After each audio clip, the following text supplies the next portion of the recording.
any good acting has behavior with it. Nate, why? Why such bitterness? What have I done to you? Get out! You're no nephew of mine. As far as I'm concerned, you're as dead as that wretch Cermak. You have to embellish the words with a certain amount of gravity. Because we're talking about things that are really important here, that are kind of secret. There's a natural kind of darkness when you talk about noir. You know, it's great. I love it.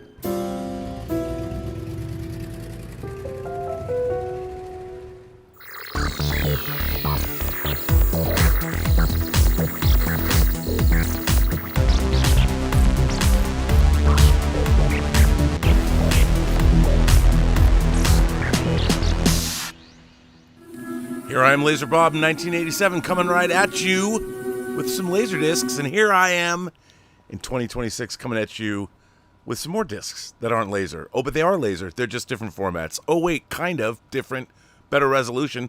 You know, I don't have to tell you, but you know what I do have to tell you about? The greatness that I bring across the pond.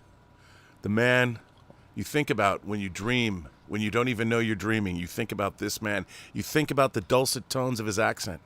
You think about how warm he makes you feel inside, how the troubles of the world are just left behind when he shows up. You know him. You love him. All the way from Saarbrücken, Deutschland, it's Mr. Dieter Bastian. I don't know, Rob, if dreaming about me is more of a nightmare, but I take it and I say, greetings, imagination connoisseurs, Dieter here. Here I am, rocking like Hurricane, and welcome to the B&B Motel for Let's Get Physical Media. And Rob, the final episode of House of the Dragon Season 3 is upon us. Bro. And I love the third season so far. So it is. I can't wait. The third season has been as the kids say, a banger. A banger. Certainly. So we get the final episode. And I hear, Rob, considering the box office, a little itsy-bitsy spider is still getting a lot of dough into the box office cash register. Would you like to know, Dieter? Would you? Yeah. Do you really want to know? Yeah. Are we still on par with Avengers? Yeah. Are we still on par with Avengers Endgame, Rob? Considering almost. Here we go. This comes from our friend Anthony D'Alessandro at Deadline. Spider-Man Brand New Day catches the third best U.S. second weekend in history with $145 million. That's holy moly. That's the second weekend here. For a film's second weekend to gross over $100 million, that's quite a gift, not just for a studio, but the greater exhibition industry. Spider-Man Brand New Day caught $145 million this weekend in its web. Sony just updated from $144.5 million. The eighth title to pull this off, and it's the fifth Marvel title to do so after Avengers Endgame, Avengers Infinity War, Black Panther, and The Avengers. Even though the sequel didn't topple the Force Awakens record of $149.2 million sophomore frame, the Destin Daniel Cretton directed movie is in a rare air and the first for a Sony movie to clear $100 million in a second weekend. Of course, the previous second weekend high for Sony belonged to 2021 Spider-Man No Way Home. Keep in mind, the last Spider-Man No Way Home, which made almost $2 billion, only made $84.5 million in its second weekend. Brand New Day made $145 million. Ooh. We're talking, that's $60 million more, brah. Yeah. But you know, insane. Some people are saying it might be a disappointment. I don't know who those people are, but there's somebody out there saying that. So they are expecting that they're expecting Spider-Man Brand New Day to have grossed domestically by the end of day today $655 million. It'll have so this is it. Check this out. Brand New Day will have the highest 10-day gross in the history of the domestic box office, ahead of Endgame's 10-day $621.2 million. bro. Okay. Rent Track reports that this weekend, at $205 million for all titles, is the third best weekend overall at the domestic box office year to date, thanks to Spider-Man and the Odyssey. After last weekend's all-time record, $437.1 million, and Toy Story 5's opening frame of June 19th, which drove $231 million. But counter-programming isn't working. Spidey and Odysseus were eating up everything. Yeah. One Night Only, Universal's rom-com from filmmaker Will Gluck, isn't overperforming, with only a $5.7 million opening that's near his last film, Anyone But You, and a cinema score of B+. So anyway, that's some big news. That's some big money. Big money. Big cash. Which is crazy. Rob, But did you that's see not- anything of the new titles with Alvaro? No, I didn't Like see One Night. I haven't seen Okay. One Night Stand. I did see I Want Your Sex. Oh, okay. Which I really liked. Greg Araki's new movie. Yeah. I'm a big Greg Araki Yeah. fan. I saw I Want Your Sex because I interviewed Ariane Phillips, who was the costume designer for both Costume designer. The Invite and I Want Your Sex. By the way, also, it should be noted that Christopher Nolan's The Odyssey becomes his highest grossing box office film ever with $1.1 billion. Yeah. And it's still making a ton of money. 1.1. So there you go. How great is that? So Spidey is internationally already over $1 billion, just on international cash. Dude, Spider-Man is at $1.6 billion. After 1.5 weeks. So after 1.5 weeks, let's talk about the international box office again from Anthony D'Alessandro. The global box office is humming, with Sony and Marvel Studios' Spider-Man Brand New Day crossing the $1 billion threshold abroad in 12 days of release. The second fastest film to do so after Avengers Endgame. The film is now the 12th highest grossing film ever at the worldwide box office, with $1.67 billion, which means it's made over $1 billion overseas. Yeah. And it's made $655 million here, $1.01 billion overseas. Brand New Day is chasing history with more records in store and $2 billion box office global soon within its reach. It becomes the 16th movie to gross north of $1 billion at the foreign box office. Dude, that's crazy money. Cool. So, Crazy. you know, all So, of you... so I would assume, Rob, if we get together next week, we are past the 2 billion mark. I think for sure. Next and which means it's going to outgross Brand New Day. I mean, Brand New Day is going to outgross No Way Home. New Way Home. Yeah. It certainly will. Insane. Insane. Like we always said, people, movies that do good or very good at the box office are normally equals that in physical media sales later, because a lot of people like the movie. Like I did. Yeah. Or even loved the movie, you know. From my friend circle, Rob, I heard nothing but praise for Brand New Day, considering everyone loved it. Okay, Rob, nice to get those insane numbers. But after those two big, huge successes, Rob, is there anything coming out big enough in September, October? Besides Resident Evil, perhaps, I don't know any big movie that's coming out in the next. Well, let's take a gander and see what's coming out the next coming week. So we're looking at. So we don't have much. That weird horror movie Buddy is coming out. Ridley Scott's The Dog Stars is coming out. Yeah. The new Jason Statham movie Mutiny is coming out. Mutiny. Mutiny. Yeah, okay. A new Paw Patrol movie. The Cliffhanger remake is coming out. Okay. Let's see if there's none of these are big. The end of Oak Street is coming out. Yeah. That's not that. Apparently, is a movie that's sort of in trouble, but a lot of people want to see it. I want to see it. Yeah. Okay. And then Insidious Out of the Further is coming out. Smaller hits, probably. Smaller movies, yeah. Smaller horror titles. Yeah. So there's really nothing big coming out. I mean, there's a lot of different things, but that comes to the top of my head. Considering and then really let me big that you're expecting. let me go to September. Again, okay, you've got Resident Evil, you've got Practical Magic 2, which might do maybe Devil Wears Prada 2 numbers. I don't know. No idea.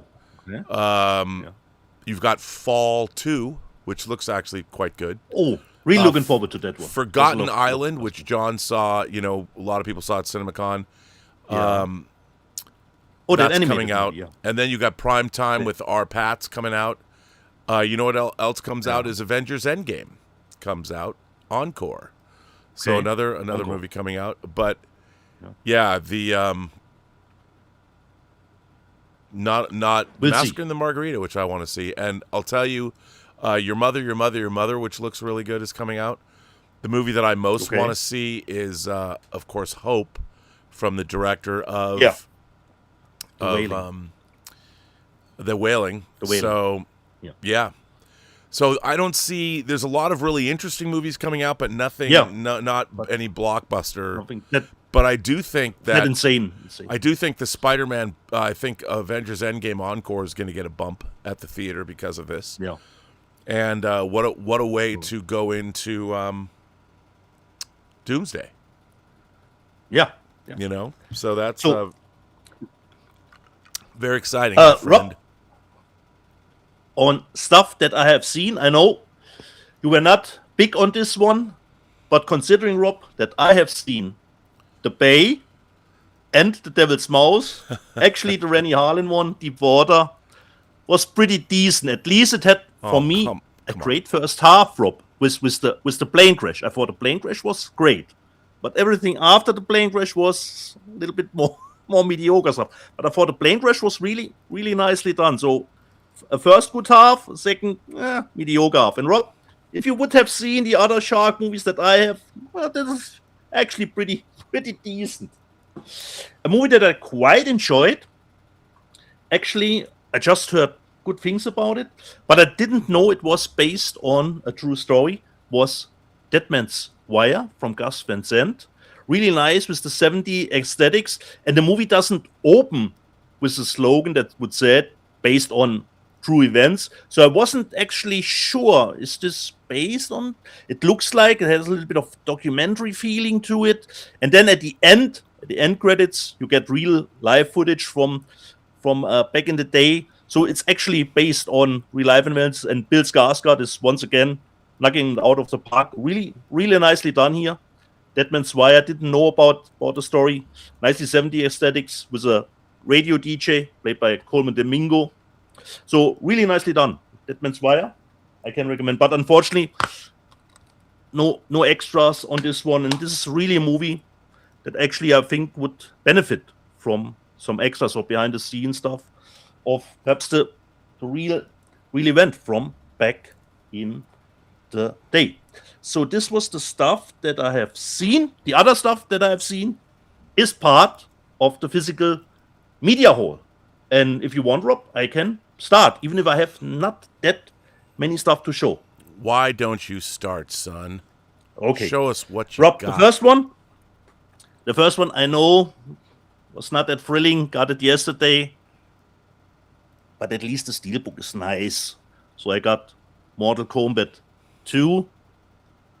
I love the back with Kitana. So at least on the shiny front, Rob, it is. So you have probably the best moment with Liu Kang on the inside, the 4K and the Blu-ray. So Mortal Kombat 2. Then we're speaking of big blockbusters and big box office, and this one defied all the bad critics, went over $1 billion too. Unfortunately, I didn't get the Amazon exclusive steelbook that I pre-ordered. Somehow the package got lost, Rob. So Obsession was in there too, but the other titles are not a big drawback because I can order them again. But this steelbook, this inclusive steelbook, I cannot. And this is just a normal steelbook, and I'm talking, of course, of Michael.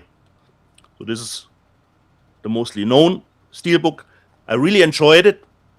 And since Cliff Stevenson did the extras, I went through all the extras again. Nice 1 hour making of plus some extra bonus features. Really enjoyed it. Even it's a little bit, for me, a little bit too montagey for me. Just more the Cliff Notes version of the movie. But I'm really looking forward actually to the sequel. What will the sequel do, considering how the story of him evolves?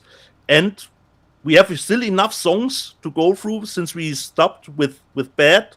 So there's enough, from the song perspective, there is enough for the sequel. But how they will tackle some stuff, so I'm really looking forward to the second one. So, Michael, people loved it. Critics don't. Then this one, Rob, I'm not sure, Rob, if I've ever seen it, so perhaps it's even a blind buy for me. But I bought Talladega Nights with Will Ferrell here. And it has really a nice back here on the steel.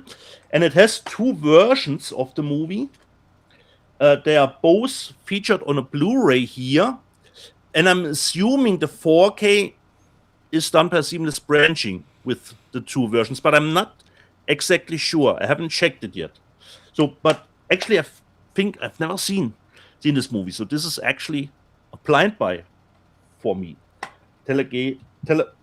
What is it? Talladega Nights.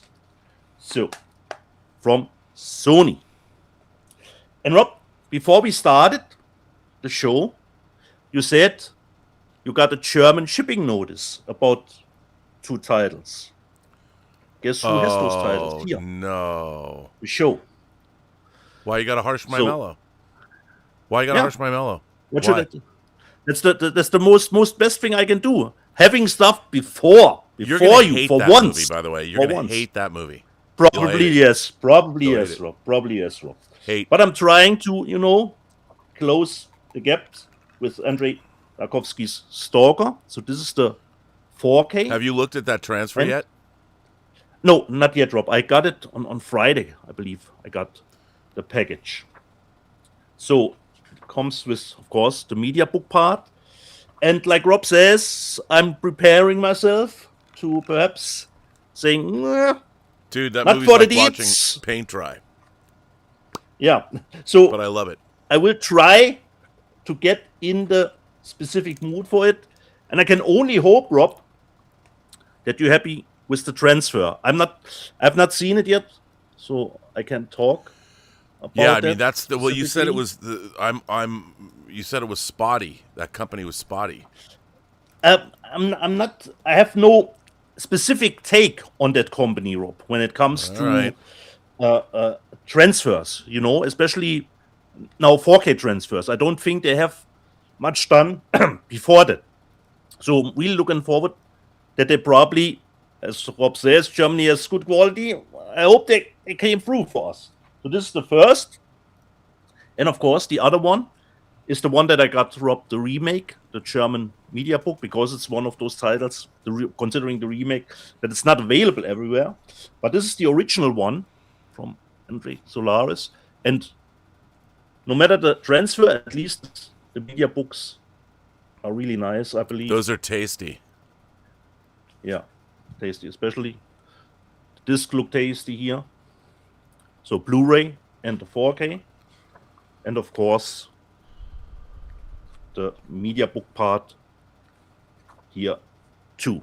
So I will see, Rob, when I'm in the mood for watching paint dry, and give it a shot. Give it a shot. So Solaris and Stalker. Then let me just see here. When I showed Rob last week that nice movie that we will get to in the news section, SALO, I totally forgot. Since the price for SALO was just a little below, that shipping free.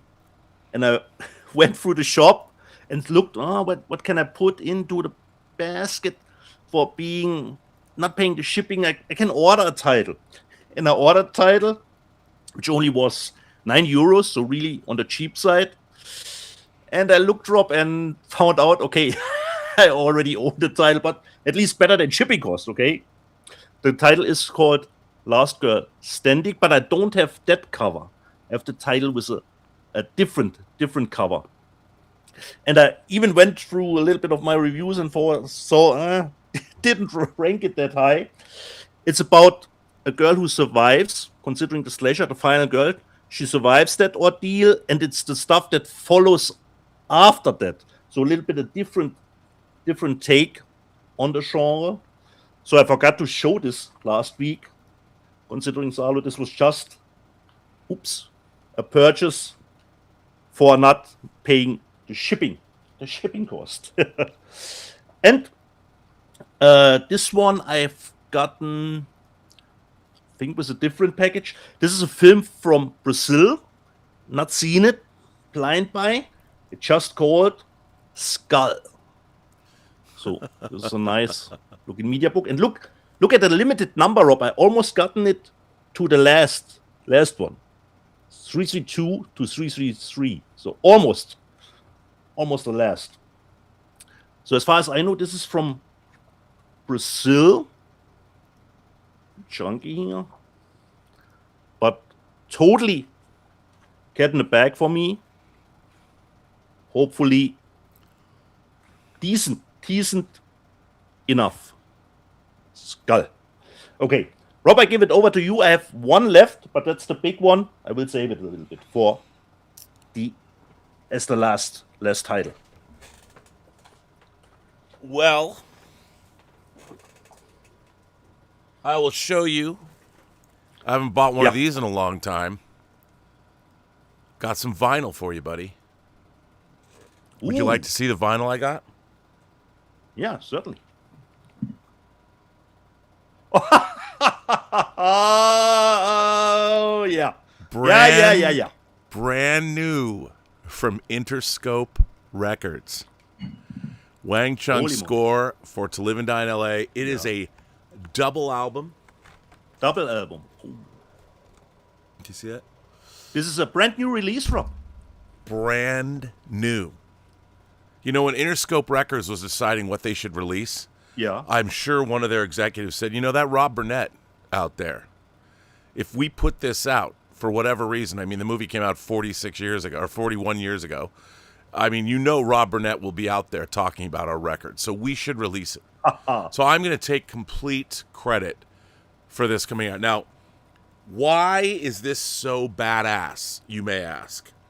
Well, not only does it have the original soundtrack, right? Now, check this out. I love my colored vinyl. First of all, you got Richard Chance right here. Brilliant. I mean, look at he is such a hunk of burning love in this movie. Let me tell you.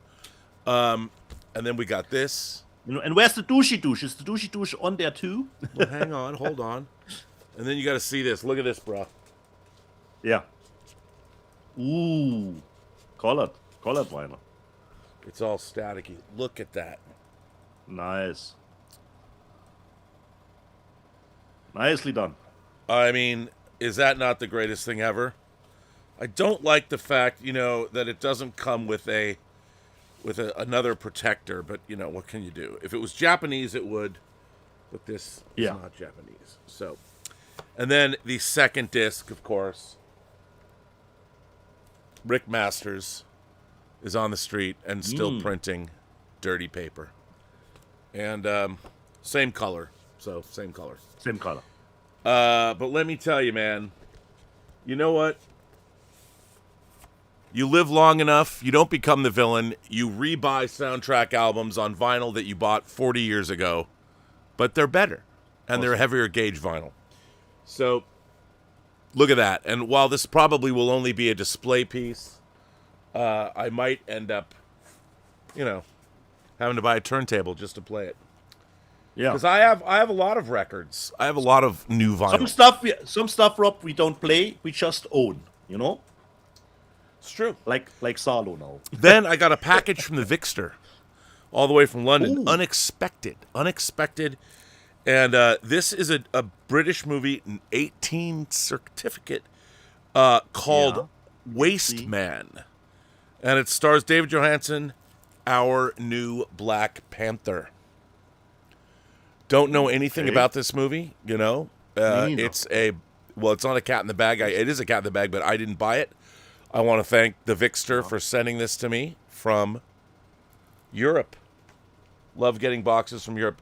She sent me a card too, and she sent me a T-shirt from the Star Trek Science Museum. But I don't want to get into that in case she's, written me some personal illicit letter.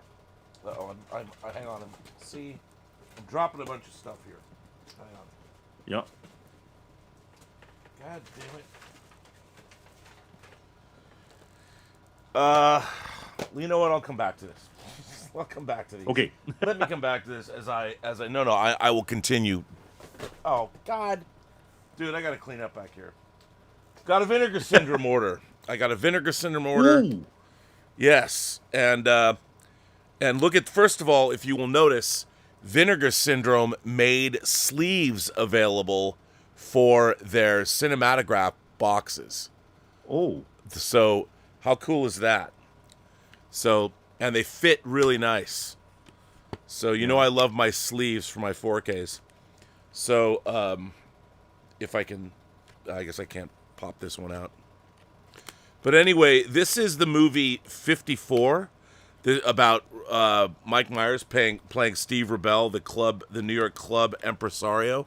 But this has the brand new director's cut of the movie. I saw this movie, I didn't love it, but this new director's cut interests me. So here it is, and you got the cinematograph. I keep these sleeves, obviously, because it's got the limited number right there. But, of course, here's the cover. And, of course, these cinematograph releases are beautiful. They come they're from great publishers, and you've got the 54 logo, awesome. And this is a media book. And it comes with, obviously, the original version of the movie, special features, and the director's cut. And, of course, these are fabric. These covers are fabric. So, really nice. And I really like how they come with, like books, like a bookmark. So you can pull the disc out fine. But really happy to have this. And it's a cool release. Do I think I'm going to like this movie better? I don't know. But we'll see. I thought it was worth buying. Haven't seen it in forever, Rob. Haven't seen it in forever. Yeah, me neither. But I did find the fact that they put out the director's cut interesting. Yeah. And it made me want to buy it. So I did. Me too. And so thank you, Vinegar Syndrome. Let's see. What else did I get from Vinegar Syndrome? Sorry, it's such a mess back here. I got to figure this out. Actually, they also sent me their Cinematograph Journal of American Cinema, which is a magazine, I guess they publish, which is really nice. Yeah. And they just sent it to me. They sell it for like $10, but they sent it to me in my order, which was cool. And then I got, also from Cinematograph, also in a sleeve, William Friedkin's early movie, The Boys in the Band, based on the play. Oh. Interesting artwork. I saw this a long time ago. I've only seen it once. Okay. It was a breakthrough work of queer cinema. Yeah. And it's got the logo here. And then, of course, I don't know how many discs it is, but also it's 2 discs. One is, I guess, the movie in 4K and Blu-ray. And then, of course, it's a media book. So really happy to have this. Looking forward to, hey, if I'm going to get the vinyl of To Live and Die in L.A., why shouldn't I get the early movie of Friedkin's The Boys in the Band? I think it was his first feature film, believe it or not. Ooh. I think so. Okay. Correct me if I'm wrong. But, so I'm I got correcting you there. But that came out, which is pretty great. Let's see, what else did I get? I also got Abel Ferrara's Invasion of the Body Snatchers, but it's just his Body Snatchers.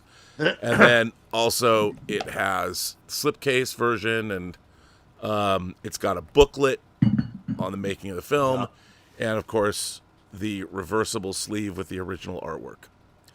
So I now have every version of Invasion of the Body Snatchers. I even have the Invasion. So I've got the 50s version, the 80s version, the 90s version, and the 20 teens nice version. triple feature.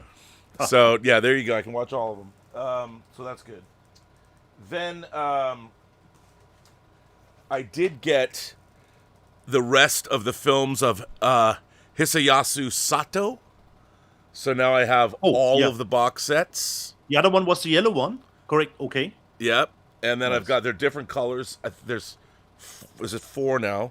There's 4. I have all 4 of them. I think they're going to do all of his movies. And I love these movies. Sex, violence, craziness, Japanese. What's not to love? Perfect. Perfect for the evening. And then I haven't even opened these. These just came yesterday. Yeah.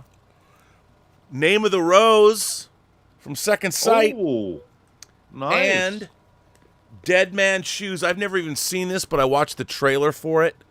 And okay. I can't wait to see it. It looks great.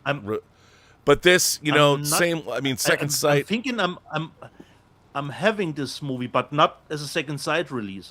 Earlier. I haven't even cracked these open yet, so I won't crack these open. But Second Sight, they also are putting out Roland Joffe's The Killing Fields and Sexy Beast movies, which I love. Yeah.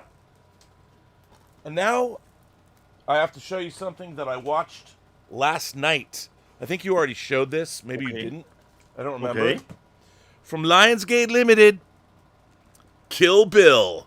The whole bloody. I only showed the normal version. Rob. I don't have the Bro. collector's. Okay, this is the Lionsgate Limited. You got to see this. Okay, so you've got the slipcase, right? Now, who is this? Yeah. Who is this? The bride. Well, look at this. You lift this up, and there's a veil. Nice. A veil over the bride. And this is a magnetic for those who've already seen the unboxings. Yeah. I mean, I love Lionsgate Limited. God bless Lisa Stevenson, who's now, of course, a vice president, Madam Vice President. This is a great. First of all, this looks incredible. Everyone can talk about, well, it's a 4K upscale. I know it is, but they're not going back to the original film elements. It looks incredible. It sounds incredible. It's everything restored. But it's funny because it's still split over 2 discs. You can't watch the whole 4 hours. Which it should be. Yeah, so you get the highest. Considering quality-wise. Yeah, and as you would say, Diggy, at all. it's a digipack. Yeah. And you've got the film. It also comes with something very cool. Strangely, Rob, can you show that again? Yeah. Because I showed the disc last week, and they're strangely different. Because I told you, I love how they did. I'm gonna kill Bill, on the. Oh yeah. So the discs are strangely different. So not quality wise, but just from the print. Right. From the print. Yeah. So now I do want to open this, only because there's something that's really cool in it. For those of you who have not watched an unboxing of the Lionsgate. By the way, this is not sold out yet. This package. Yeah. They have included a bit of 70 millimeter film, which is really, really cool. Or a negative, Rob, that we are searching for. Yep. I mean, this is a positive because you can see, but it's got a few shots printed on it, which I think is pretty neat. And then, of course, it's got great artwork of all the characters and stuff. I love the movie. Yeah, just really great stuff and double-sided. These are a lot of fun. They look good. And then, of course, you've got a book on the creation of the whole bloody affair, which is, again, a nice book. This is a beautiful, beautiful package from Lionsgate Limited, and they did an amazing job all the way around. And the menus are incredible. This was certainly a labor of love at Lionsgate Limited. It's exactly what Lionsgate Limited was designed to do, was to bring... By the way, there is a digital copy of this in the container. Okay. And I'm curious if you watch the digital copy, does it play? I mean, there's an intermission, but does it play all the way through with the intermission? Rob, if I remember correctly, because I watched the movie digitally first or purchased, the intermission that they did in the theater, so the 15 minutes, is just shortened to 1 minute. You know? Oh, okay. So you've got 1 minute. You can pause it, take a little bit of a bathroom break, and come back. So it's just shortened to 1 minute. But this whole package is dope. I mean, Yeah. and you know, every time I watch this, there's something this is by far, I think, the I love Kill Bill 1 and 2, but this is the definitive version of the movie. Yeah. And by the way, wildly entertaining end credit music. So we waited long enough to have that scene in color, Rob, and uncut. oh yeah. You know?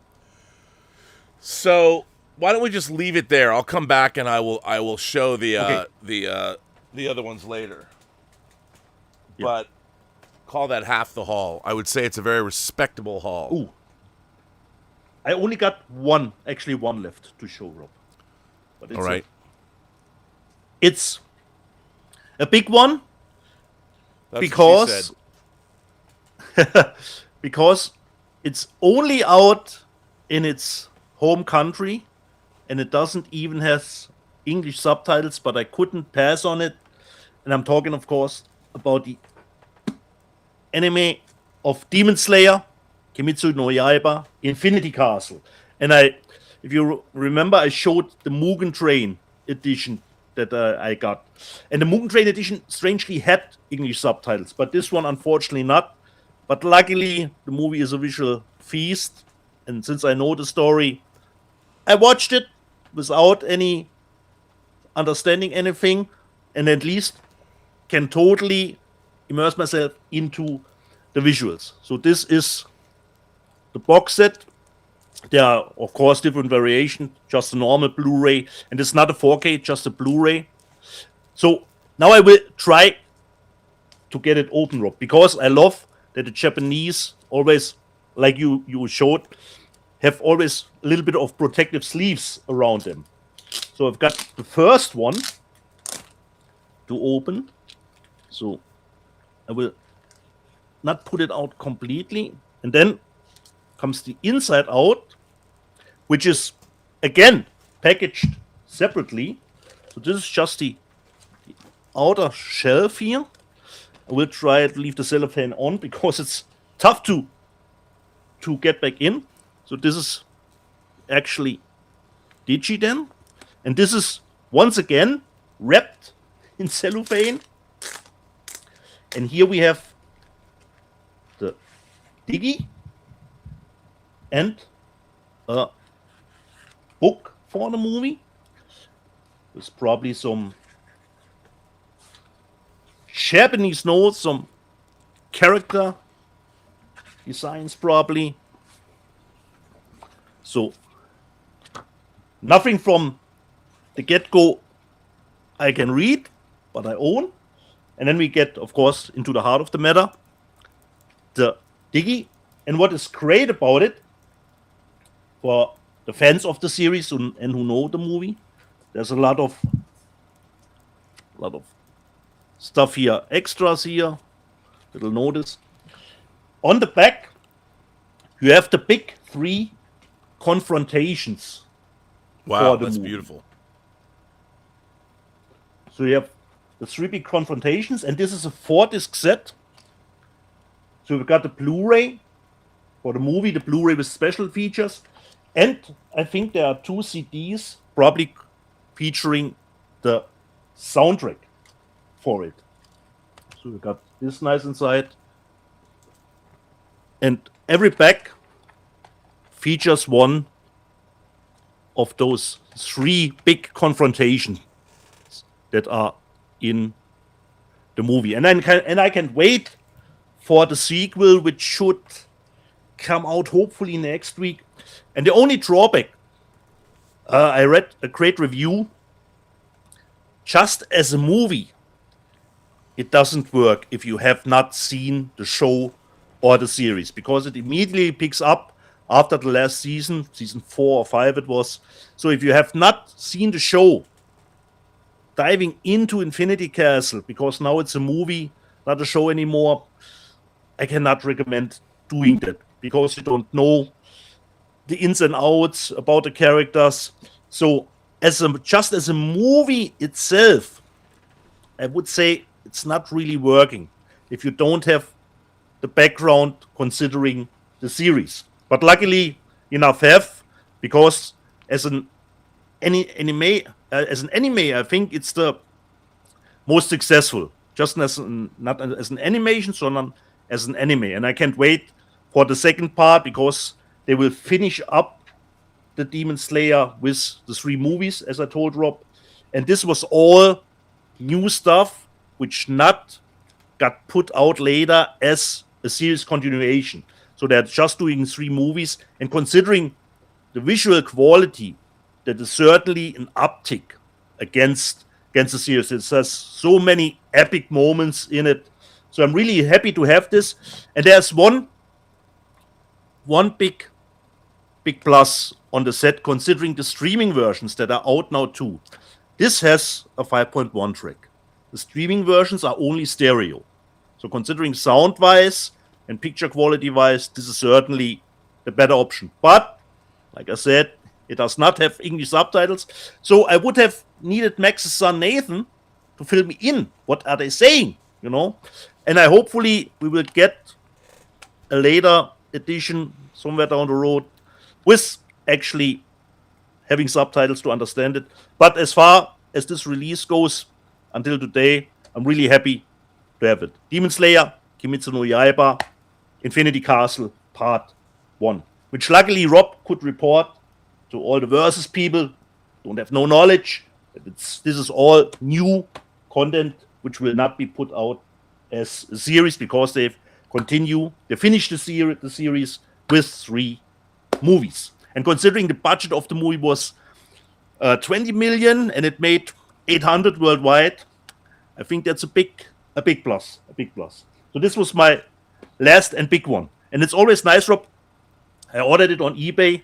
If you get something like this, the package too, you know, they're always doing some nice add-ons.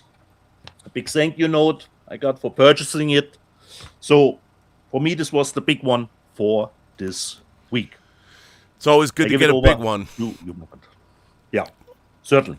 Well, I'll let me give you, since I found what I wanted to show, the rest of it.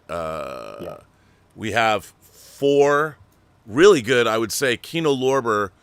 Their box they sent me this week. I know Max gets a box too. They had told me not to talk about. I mean, I showed them, I think, but they didn't want me to review them. They had to redo Gregory Peck and MacArthur. Okay. Here's the 4K. It's out, and also the Jude Law Forrest Whitaker sci-fi film Repo Men. So these are now available. Nice. Kino Lorber in 4K. Also, I have a soft spot for this movie. The Island is now in 4K, which is a hoot, nice. and Denzel Washington in Flight. Good movie. You know, when I'm drunk and I'm a pilot, I could loop an airplane too. So I really like this movie. Robert Zemeckis, I think, did a great job coming back and doing live action. Denzel gives a fucking, well, when does he not give a fucking great performance? He's great in this. Yeah. So 4 4Ks. Love that I wanted all of them. I'm happy to have. Rob, help me. Wasn't The Island done as a remake later? In the last few years? Wasn't there a remake of The Island? By the way, you know what I just realized? I hit the wrong button, and I have our headliner just waiting in the wings. And there he is standing. What I wanted to do was do this. I hit the wrong button, and let's give him his true laurel leaves.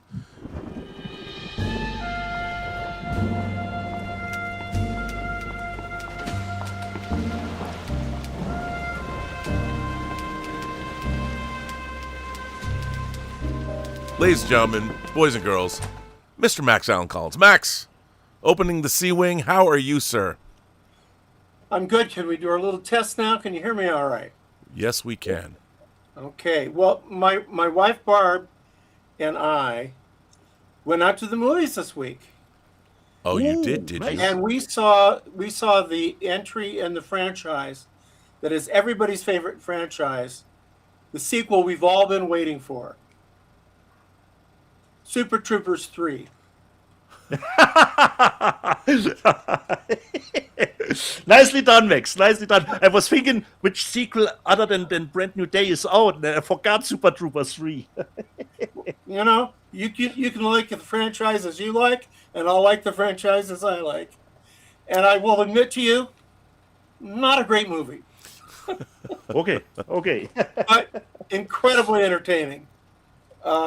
Yeah, and so sometimes you just need to cleanse the palate with something really Yeah. stupid. Yeah, exactly. And was it So- stupid enough? I would think it was just about perfectly stupid. Well, there you go. It's very funny. And A brain reset. they're very good at starting really building to where it gets more and more absurd. It may be a Midwestern kind of thing, but the Super Troopers are very, very popular in this part of the world. And this part of the world is, a unique place to live. We have our own way of looking at things. So I suppose we're going to talk about some film noir. So you've got a nice selection of film noir this week, Max, and I some did- science fiction noir too. Right, I was gonna do the War Wagon this week, and I've decided I think next week I'm gonna do a completely Western week because I've got some things that have kind of piled up in the Wild West. And this is really, I'm not really much for. I'm pretty picky about what I get in terms of the big box, chunky box sets, but you cannot be what Hammer does. This is amazing. And it's an interesting movie because X the Unknown, I think, is significant for a couple of reasons. For one thing, it's a good science fiction noir. It really is. When I was a little kid and saw this movie in the theater at about like 10 years old, I was scared shitless by this movie. Now, it may not be as scary today as it once was, but I was really, really scared because they would do things that you didn't expect. They killed the little kid. Yeah. They had the comedy relief characters. One of them was Anthony Newley, who's one of my favorites. I love Anthony Newley. What Kind of Fool Am I? That guy. And Goldfinger wrote the theme with Leslie Burkus. Great guy. He's the comedy relief in this with another guy. Third of the way into the movie, they kill off the comedy relief. And I mean, that still gets your attention, even today, when they're willing to, when anybody can go. Yeah. Anybody can die. And it's a blob. It's a blob movie. It's a sinister blob that goes around blobbing people to death. And it's pretty, it's a tough way to go, getting blobbed to death. But a couple of things really interesting about this movie. It was going to be Quatermass 2. And they're going to bring, Brian Donlevy in again to do it as Quatermass 2. And then the Quatermass. Quatermass, I'm sorry. The guy actually owned his own character and refused to let him do it because he didn't like the way Brian Donlevy had played his character. So they brought in Jimmy Sangster, who at that point had been almost like a production guy. Really hadn't done anything creative to speak of. And let him rewrite it and write a new screenplay for a new character who was similar to Quatermass. Is that right? Did I do it right that time? Quatermass. Okay. I'm not trying it. Quatermass is the doctor's name is Martin Quatermass. Right. So they brought in Dean Jagger, terrific actor. He's very good in this movie, and he's essentially the same character. He's in a better mood. than Brian Donlevy, but that's about it. And it's like it's the second movie. Well, then they resolved their difficulties and they came back and did do a Quatermass too. So there are 3 of these movies, and this is the middle one. And this box is amazing. I'm not as good at, well, who is as good as Dieter at showing these boxes off? But this thing is just amazing. The book, and it is a book. I mean, all kinds of stuff. It's got a draft of Sangster's screenplay in it. It's got a big article on Anthony Newley, who's just the guy who gets killed in the movie. It's an excellent piece of work. Now, I don't quite understand why they have 8 different versions of this movie in here, since they all seem to be exactly the same except for aspect ratio. But Okay. it's fine. I mean, it's cool. You know, looks like a lot of discs. So, you know.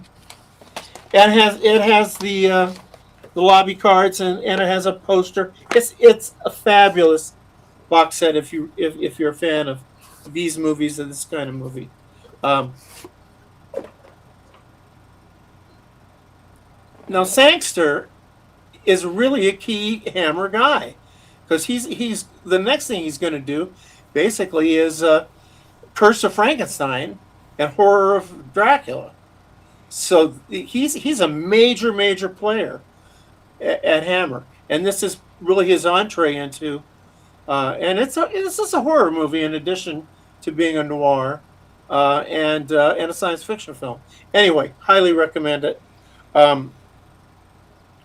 Now, let's go on to a movie called Enough Rope, and that is a French movie, and it's based on a Patricia Highsmith novel.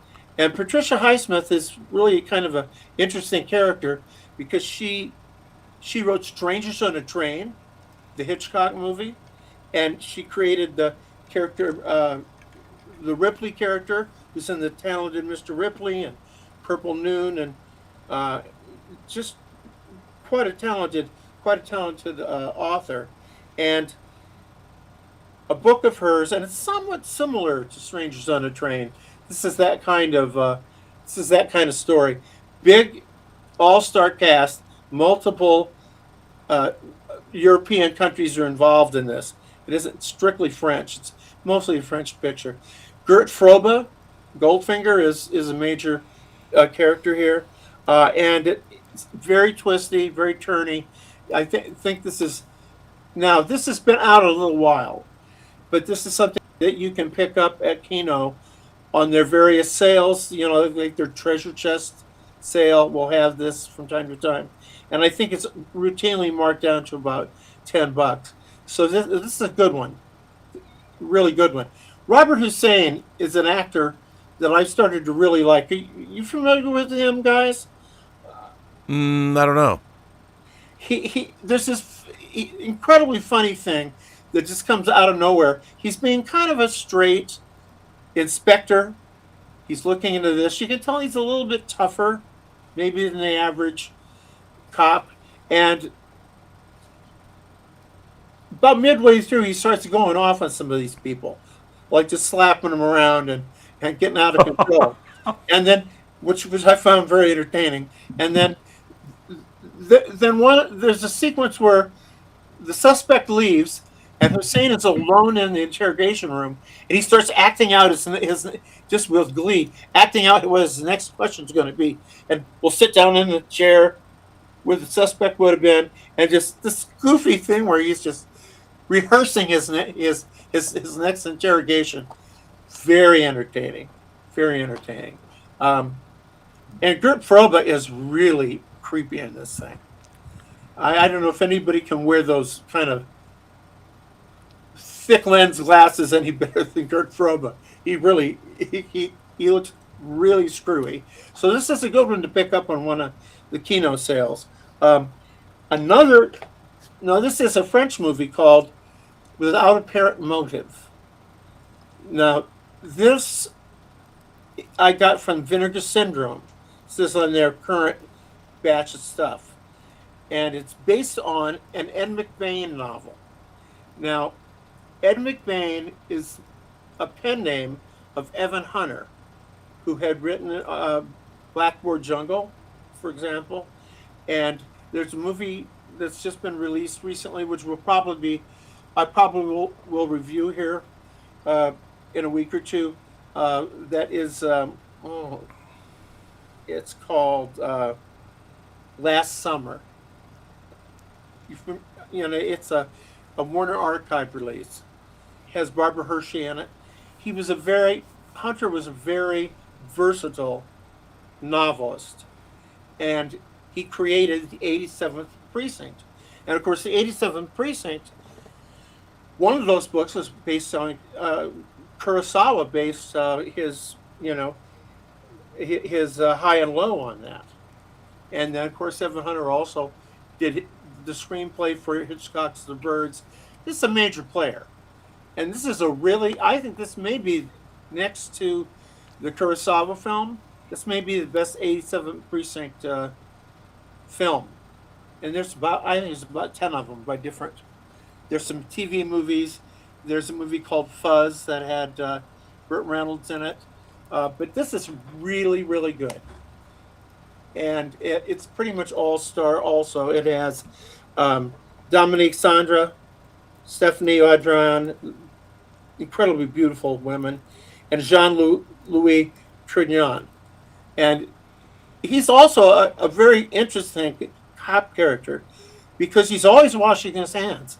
And all his men around him seem a little intimidated by him.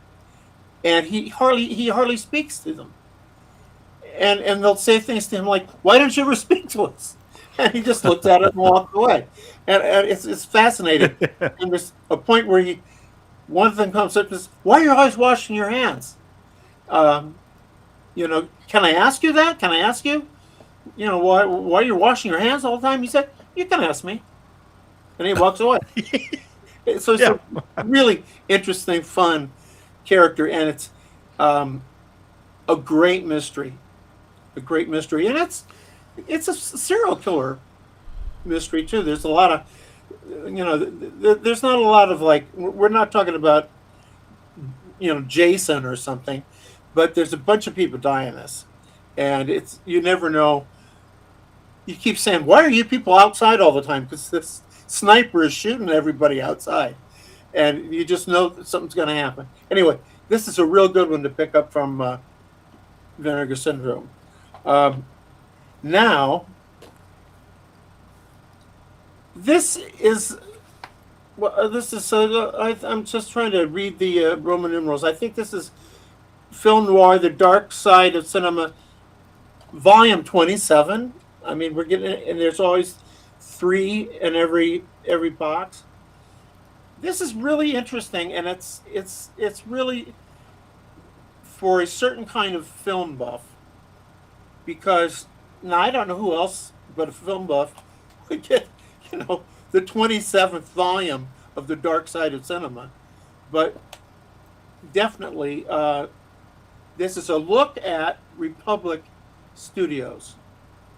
So you have 3 movies from different periods at Republic. Now, Republic is, that's a wouldn't you say, Rob? That's a Poverty Row studio. Yes, yes, I would. And they were very much specializing in a lot of serials. But at their peak, they could, they could put some pretty slick stuff out. The Leyendecker brothers, who did all their miniatures, did the most incredible miniatures in Hollywood. Just great. And so this starts with a movie called The Great Train Robbery. And it stars, this is kind of interesting because they star Bob Steele. Bob Steele was like a Western star. And a pretty good actor for a B movie or B- or C+ movie Western. But he really wasn't cut out to be a leading man. And you start seeing him turn up in a year or two in things like The Big Sleep as the second hood from the left, Sure.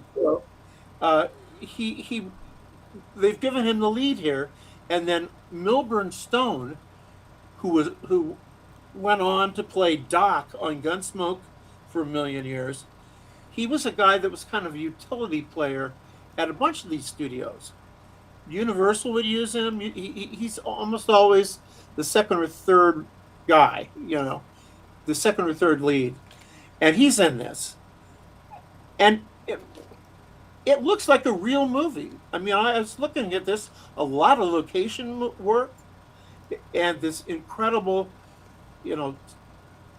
all this miniature work that's interspersed with actual footage of trains, and it's very convincing, and it's pretty good stuff. And it's like, oh, this seems to be a real movie. Then this is 41. Now we jump at Republic to 50. I believe it's 50. And there's a movie called Unmasked. And the stars are Robert Rockwell, whose claim to fame, if you can call it that, is he played Mr. Boynton on Our Miss Brooks, which was a 1950s sitcom. But Raymond Burr is in this, and he's the bad guy, and he is doing his full throttle, sinister Raymond Burr shtick. I mean, the minute you see him, you know he's the worst human being in a film that's filled with not so many wonderful human beings in general. Hilary Brooke is in this. She was very well known at the time, but she dies about 5 minutes into the movie. What's interesting about this movie, it's a little noir that lasts. It's it's in a 60-minute time slot, and it's about 100 minutes worth of story in this 60 minutes. Now that might sound like a bad thing, but it moves so fast that you get caught up in it. And it's very efficient, and it's filled with familiar faces from movies of the era. Some of these people were in A pictures. And so it's kind of a good little movie. I mean, it's only asking for 60 minutes of your time. And so they kind of knew what they were doing. They're getting into the TV era, and they don't have the budgets they had. This is clearly not the budget that they had on The Great Train Robbery. This one is, but it's still looking pretty much like a movie. Then we come to the third one. Now I have to say, the third movie in this set is called The Man Is Armed. Keith Holland and I did the commentary on this picture. Nice. And it's an interesting movie because it has Dane Clark. Dane Clark was sort of the second or third string Bogart at the bigger studios. So he'd been in a lot of legitimate film noir. Now he's in this 60-minute movie, and it really, really looks like a TV show, an early TV show. But he is a kind of a movie star, which gives it a little bit of something. And the cast is really interesting. William, and I love this, William Tallman. He was Hamilton Berger on Perry Mason, the DA who never won a case, or rarely won a case. And he's the bad guy. And so I went right from watching Raymond Burr, Perry Mason, be the bad guy in the previous Republic movie. Now, Hamilton Berger is the bad guy. And Mae Wynn was kind of a star for a little while. She had been in the Caine Mutiny. So it's a pretty good cast. Robert Horton went on to be on Gunsmoke. No, on Wagon Train, on early TV. And so he's, it's just a pretty good little cast. But what's interesting, I think, about it is it's got a little bit of psychology in there that you didn't see like in the previous movie, where it's moving fast but it's moving. It's predictable, but it's moving so fast you can't predict it. If that makes any sense. And so, in this one, Dane Clark is a guy comes out of prison, and very film noir. Everything goes against him. If he makes it, he makes good decisions. Rarely, he makes a lot of bad decisions, but a lot of things aren't really his fault. Everything is totally stacked against him, like Detour with Tom Neal. It's that kind of, and it's kind of fun to watch it. Get himself into trouble and get tripped, having fate stick its foot out and trip him, and so it's got some psychology in it that you don't see in some of these other movies. So this is a good. It's not for anybody who isn't really into this stuff. Okay, if you're into this stuff, it's going to be delightful. If you're a novice, you're going to say, "What the fuck? What's going on?" You know, you've got it. You got to be into it. But God bless Kino for doing 27 box sets of film noir.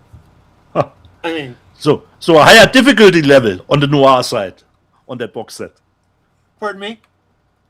A higher difficulty level on that noir it set. requires you have to bring some interest, and you got to be able to have the fun of like, wait a minute, that's Perry Mason. Wait a minute, that's Hamilton Berger, and the funny thing about the way William Tallman plays his villains is it's very similar to how he played the district attorney. And it's interchangeable. So I give that a recommendation to the interested. Diehards. Yes. Nice. And we shall take that, Max. We shall take that. By the way, Sub McShave sent in a tip. He was following up on something that happened in the member call yesterday. And I was talking about what's happening to our IPs and like the god-awful Star Trek 4th season of Strange New Worlds, which is really abysmal. I mean, I really awful in ways I never would have expected. But Stubble McShave says, Rob, if you could pick one sci-fi world where Max would write a noir story, which would you pick? Can't be Star Trek. Also, does Max have his own favorite sci-fi world that he would like to write a book in? Lex. I love Lex. The German series? Lex is the best. 2 X's. Wow, I know it's got 2 X's. Well, you wouldn't have predicted that, would you, Rob? I would Certainly not not have predicted that. No, Dieter I might have. would not. Dieter, are you a Lex fan? Actually, not really. Don't know anything about the show. It's all right. It had its charms. Okay. Like the girls that ran around in the little outfits? Yeah, you had me at hello. But I didn't see that Stubble McShave had sent a second tip. The first tip I wanted to read was, I really like In the Name of the Rose. Ron Perlman is almost unrecognizable.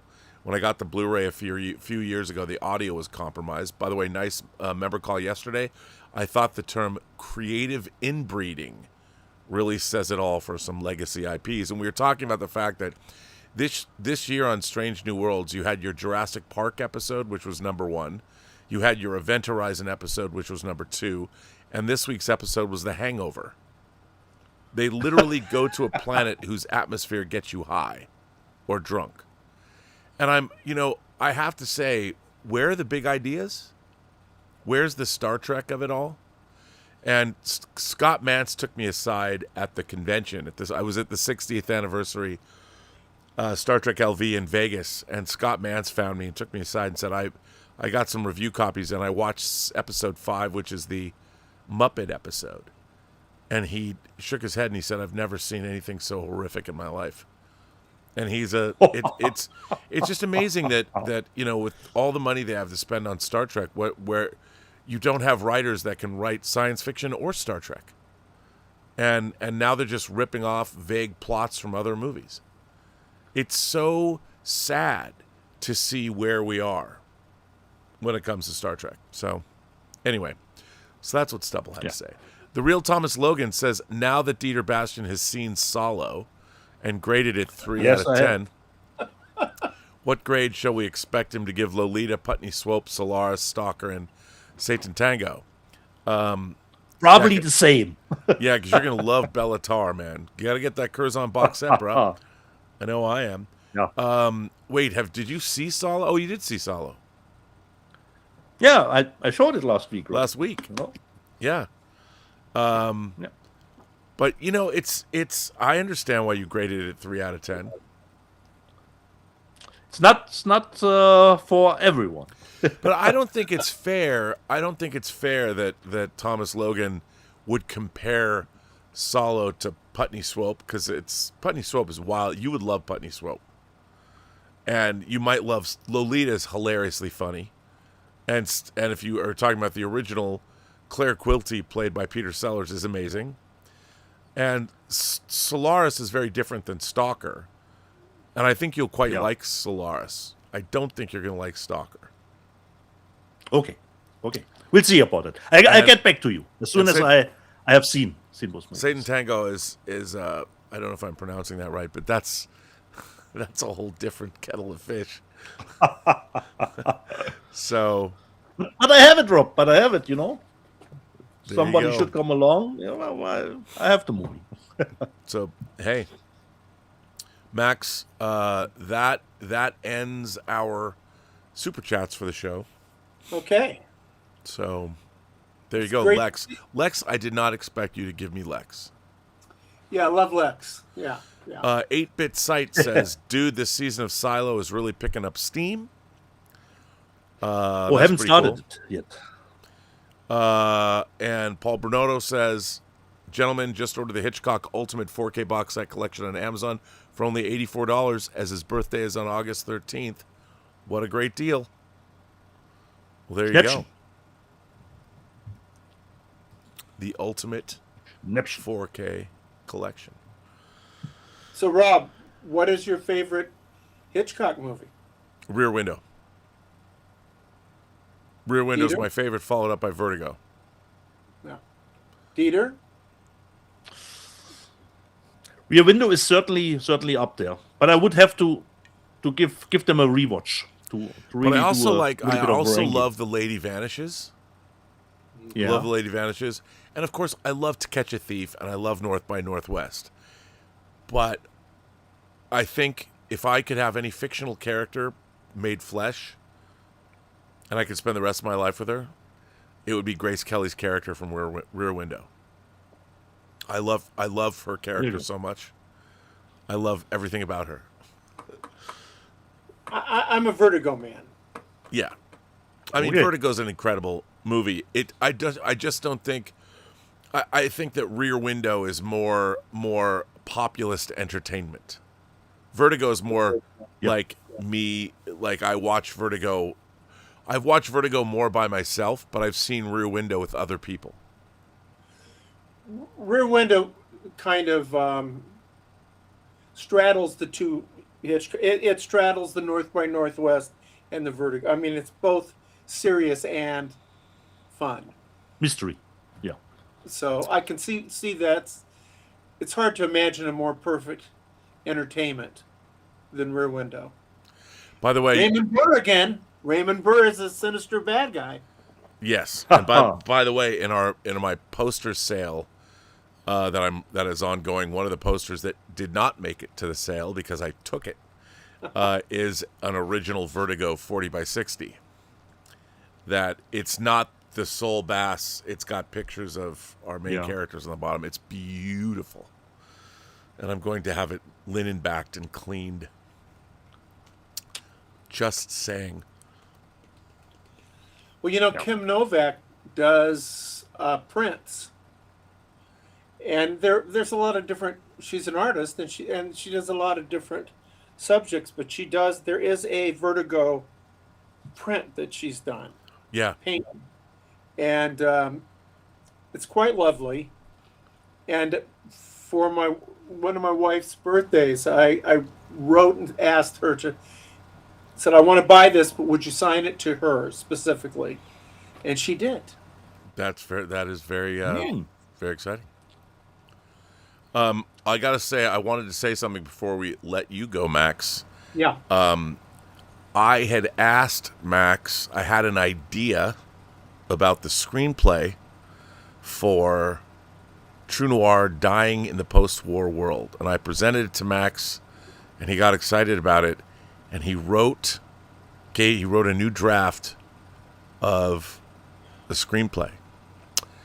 And I think I've read it 6 times now. And I am deliriously excited to make this movie. And I think the screenplay is so good. I'm so excited about it that did you see that did I send you a music track that I found? Yes. Did you listen to it? Yes. What do you think? We will discuss. Okay. I've been listening to period music from 1947 to find the Well, that's a good, yeah. But you might listen to some proto rock and roll from 1947.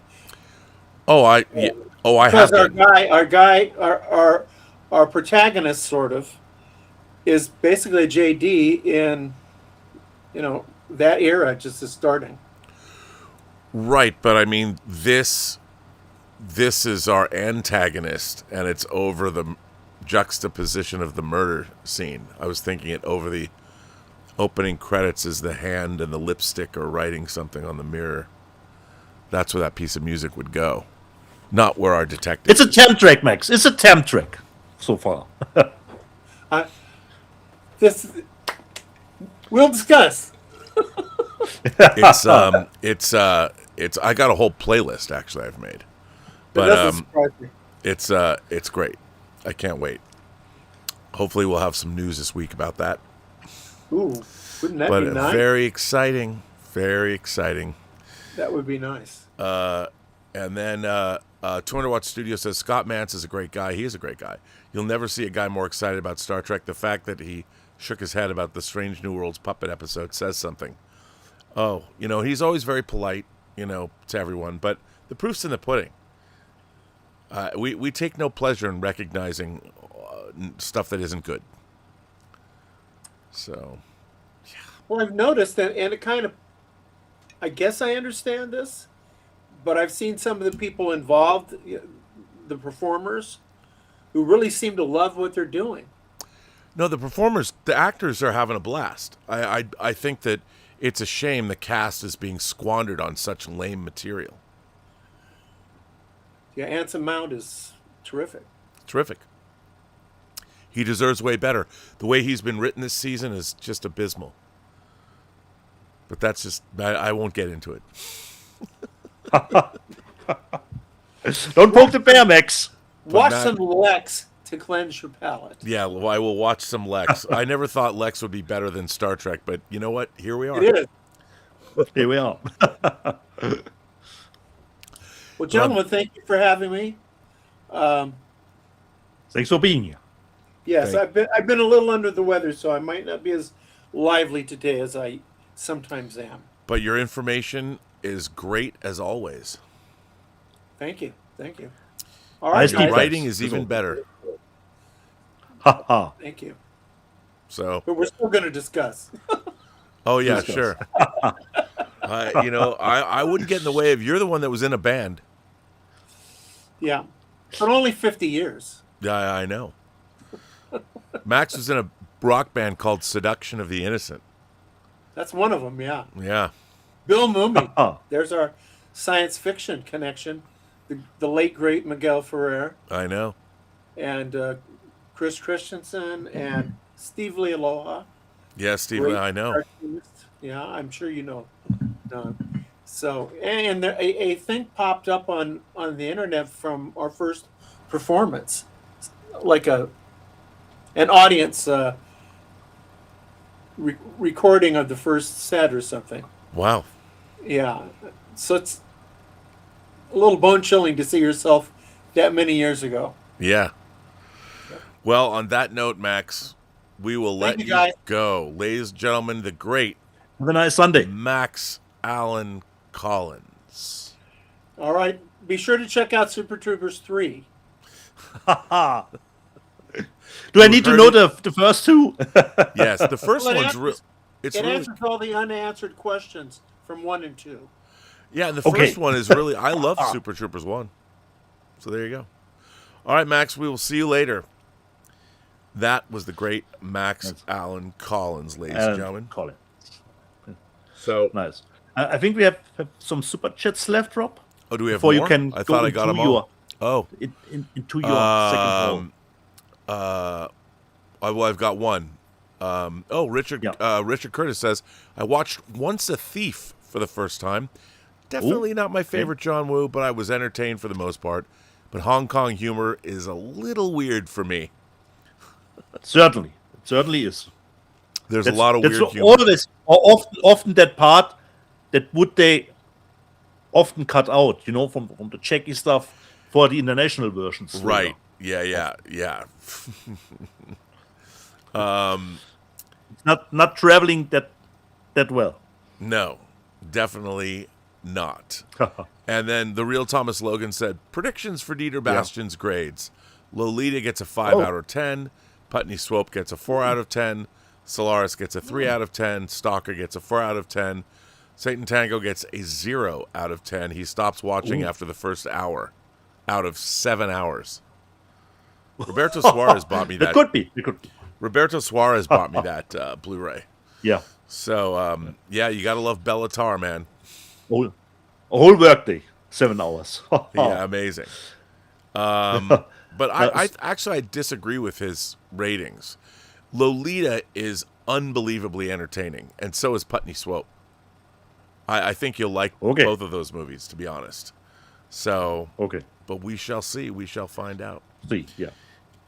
You have still a second hall, Rob, to show? No. I As far as I showed believe? I showed the 4Ks. Oh, okay. Yeah. So we'll Nice. leave it there. Yeah. So do you want to do? Why don't you do The news? we could do the news, or we could do. You could do. I'll rifle through the news. How do you? Yeah, I'll want start to with go the on? news. Why don't we start with the news? Okay. Yeah. We have at the top of the news, we have Anthony Hopkins in Magic is coming out from Shout Factory. This is a steelbook. I mean, Magic it's a favorite. I used to like it when I was a kid. It was really scary. Yeah. But it's coming out. And if this is the headline that Magic is coming out, there's not a lot of great news this week. We have MVD putting out Missing in Action in 4K, more Correct. Chuck Norris. Kino Lorber is putting out Duplicity with Julia Roberts and Clive Owen. I like this movie. I thought it was fun. Then we have coming also from Kino Lorber, Flick Story with Alain Delon, which, I love Alain Delon movies. I say that like I have a French accent, but I don't. But anyway, it's coming out. Then we have Lionsgate Limited is putting out Kickboxer 2. Ooh, nice. So there you go. If you're interested in that. Yeah. And this coming loving that movie. the new female prisoner Scorpion is coming out with I forget what Yeah. the label. This is a Discotheque. Discotheque is putting this out. Discotheque. That's what I said. Discotheque. Discotheque is putting this out. I'd buy this because, of course, I like the original prisoners, the female prisoner Scorpion movies. Then we have, this is a really interesting anime, which the name escapes me. Look Back, I think is the name of the film. Look back. And beautiful set. I've never seen this movie, but it interests me after reading what it was about. Then we have an old Samuel Jackson in The Caveman's Valentine, which is also coming out. I've never seen this movie, but hey, Me it's neither. Rob. Never heard of it. Yeah, the Caveman's Valentine. There, it's coming out. Okay. If you want it. And then we have a double feature coming out. The Acid Eaters and Space Thing. Guaranteed to blow your mind, among other things. This comes out from AGFA. Don't know much about this, but hey, I'm intrigued. I'll probably pick it up. Why not? Then we have Animal Farm. The original, the 50s Animal Farm, is coming out from BFI in a new version. I will definitely pick this up. I liked this when I was a kid. I didn't know that it was a George Orwell story, but when I finally understood the context, I loved it. And then, of course, our headliner this week, the BFI, again, is putting out SALO. There you go, Dieter. Since you already own it, you don't need this new 4K version. I don't know if anyone needs this 4K Certainly version. not, Rob. Certainly not. Well, you already have it. I have it, yeah. But if you haven't seen I SALO... would assume, I don't know if BFI does a different transfer, but perhaps it's the same as the German one from LSP Median. I would assume. Probably. And then we've got, this is interesting, Agnesa Holland made a movie about Franz Kafka coming out from the Cohen Media Group. This is a subset of Kino called Franz. I've never seen this. Yeah. Definitely want to see it. And then we have Dead Souls coming from Kino Lorber. This is a Alex Cox who made Repo Man. His Western, Dead Souls, coming out. Yeah. Awesome. And then we have coming out from 88 Films, I'll definitely get this, The Mothman Prophecies. I love this movie. It's kind of like the X-Files. I mean, this could have been an X-Files episode, but I like it. It's not an X-Files episode, but I like it. And then we have Christina Lundberg. Christina Lundberg starred in Thriller, A Cruel Picture, right? Well, she's exposed in this movie.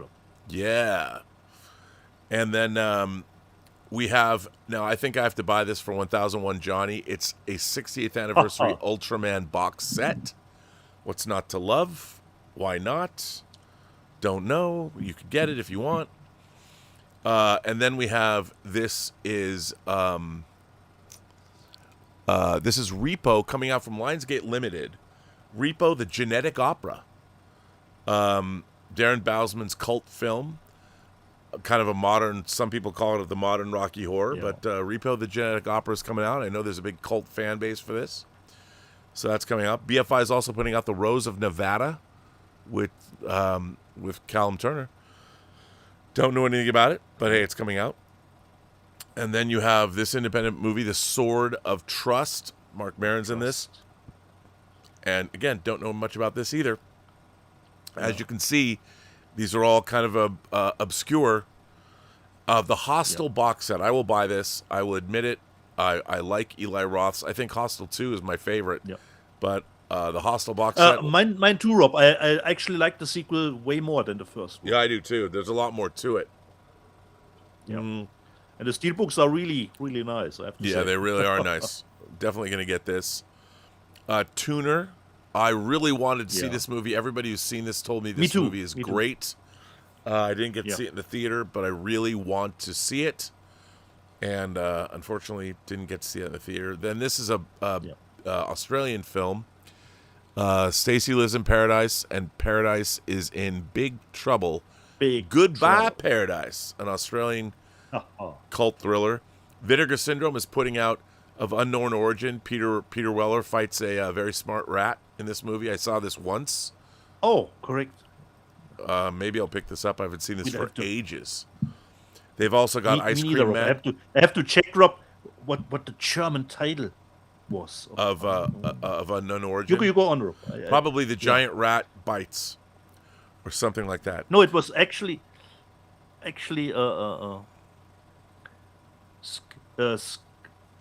wait, just see. Go on, Rob. Okay, well, we got Ice Cream Man with Clint Howard coming out from Vinegar Syndrome. We have Bloody Psycho. Lucio Fulci presents Bloody Psycho, so it's probably bloody. Faces of Death 3 is coming out for you Faces of Death fans. And then Death of a Cheerleader is coming out from Vinegar Syndrome. And finally, Disappearance, which, again, don't know much about this, but it's coming out. And that's all the discs this week. You can see there's not a lot. I mean, for you cult film fans, there's stuff, but not a whole heck of a lot. Let's go into the charts. Of unknown origin, Rob. The German title was Strange Encounter. Actually, Of course. Strange Encounter. Top-selling Blu-ray discs in all formats. Michael, Obsession, Oh, yes. Falling Down, the Super Mario Brothers Galaxy movie, Avatar: Fire and Ash, Normal, Pleasantville, which, by the way, has been edited. They took out like a line of dialogue. Interstellar, the Lord of the Rings, the motion picture trilogy, and Oppenheimer, cashing in on the success of the Odyssey. The Odyssey. And then we have top-selling 4K discs, Michael, Obsession, Falling Down, the Super Mario Galaxy movie, Pleasantville, Avatar: Fire and Ash, Interstellar, Unlawful Entry, Scream 7, and The Seventh Voyage of Sinbad. Not a big week. Nice to see this such a small movie as an Unlawful Entry making it to the Into top the big, 10. yeah, because there's not much to nice. get. That's nice. So yeah. there you go, buddy. That's what I've got for you. Okay.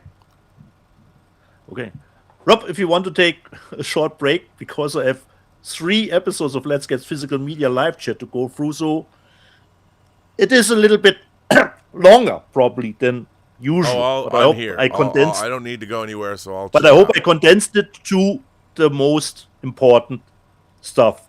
So previously on Let's Get Physical Media, we had Eric von Schoer, our director of Hope and Glory, in the chat as Brightstone Pictures, and he says, time for physical media. And goes on, I enjoyed Dragon Slayer yesterday, 2 times in a row, glorious 4K restoration. It certainly is. Drew Gordon, I enjoyed Disclosure Day, and I'm not afraid to admit it, it was silly fun. And Jonas Tiger 1000 says, I like Evil Dead Burns, more than Backrooms and Obsession. Okay. Jonas Tiger 1000, Furious, the martial arts movie, is good. And David Rose says, it's great, but not better than The Raid. Shonen Kaiju, I had really a good time with it, but I do agree it's maybe not as good as others have said. Big Disc Energy, The Invite, here was the post in the live chat where I found out that The Invite is actually a remake. Big Disc Energy, The Invite is an English remake of a 2020 film, which I showed on the show because I purchased the Spanish original called Sentimental, which runs 20 minutes shorter than the American version. So I'm really looking forward what US remake adds to Sentimental. Luckily, this has English subtitles. Dark Hierophant says, Mad Dog is always amazing. The one guy that is in Furious and the Raid movies, yeah, he's always great. Jonas Tiger, I'm assuming it's considering Furious. I fell asleep toward the middle and opened my eyes shortly before the climax.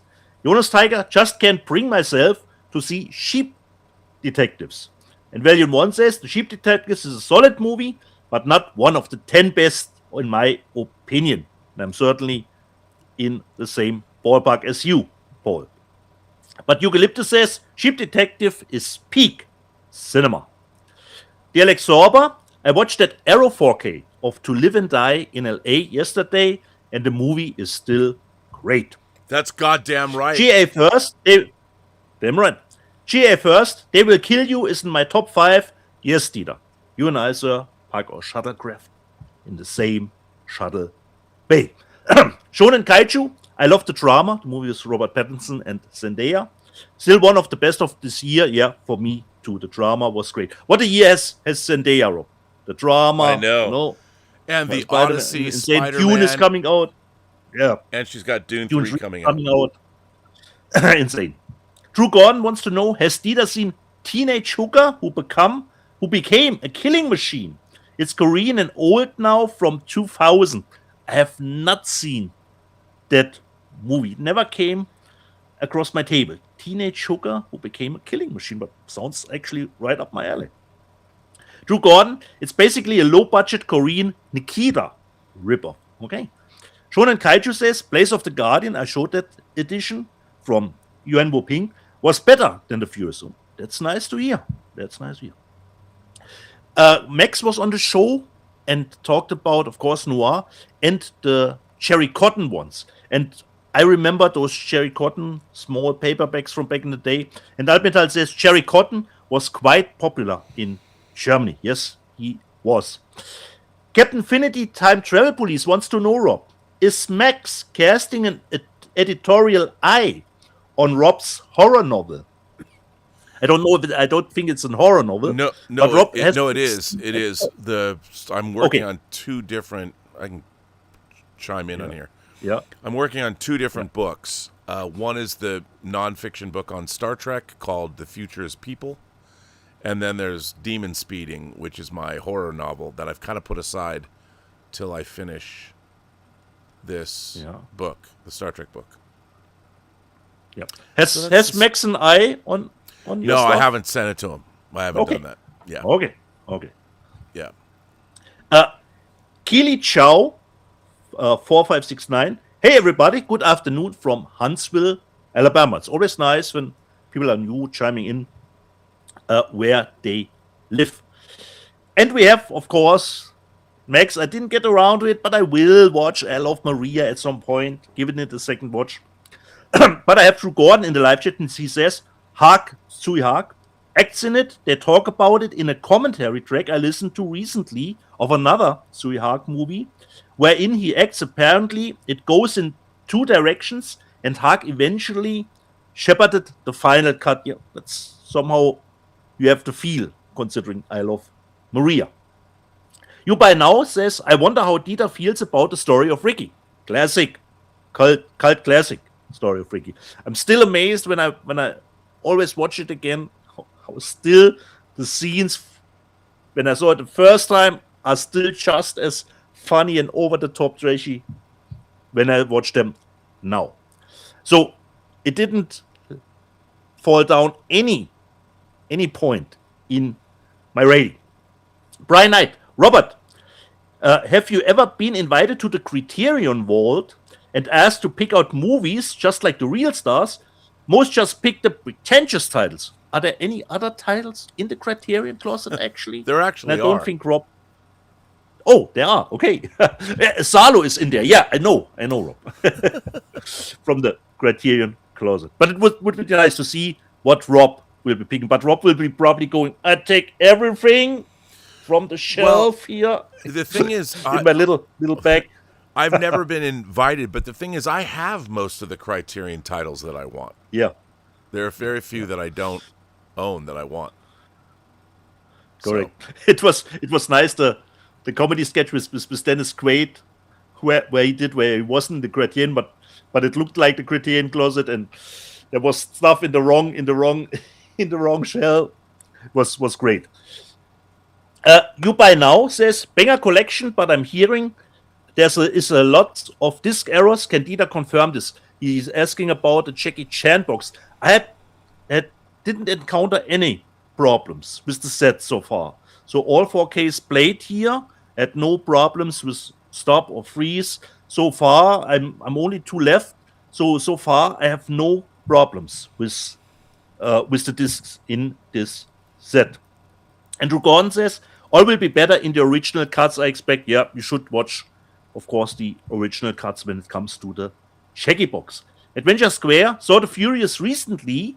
Best action movie of the year, if not the decade. Oh, can't go with you there. You by now, we had, considering Rob showed this Blu-ray in the news section, but I forgot the title because I wanted to order it about the safety instructions considering driving a car.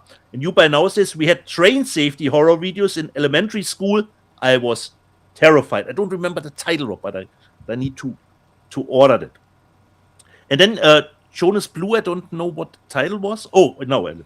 Jonas Blue says, the kid from Deadpool 2. Yeah, The Hunt for the Wilder People features the kid from Deadpool 2 and, of course, the late Sam Neill, which will be coming out in 4K. You by now, is that the Studio 54 with Mike Myers? Yes, it is.